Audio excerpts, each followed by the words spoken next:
Have you ever wondered why incompetent leaders always win? This can be partly explained through the Dunning-Kruger effect, a cognitive bias where individuals with limited competence overestimate their knowledge and abilities.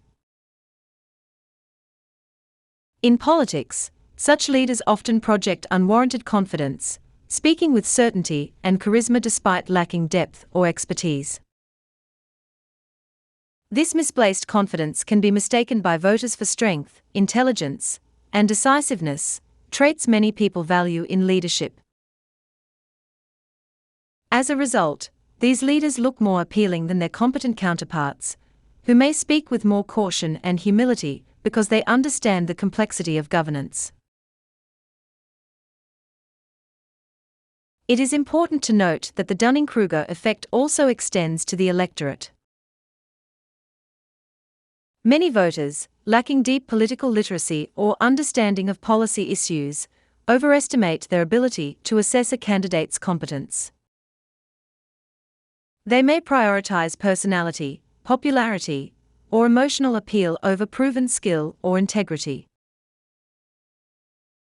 Worse, social media amplifies this problem, which allows overconfident but shallow leaders to dominate public perception through catchy slogans, humor, or misinformation.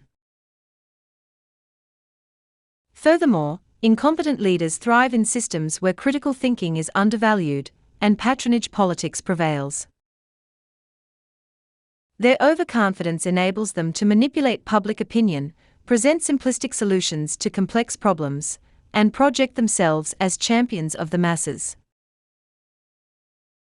Meanwhile, capable leaders who acknowledge limitations are often perceived as weak or indecisive.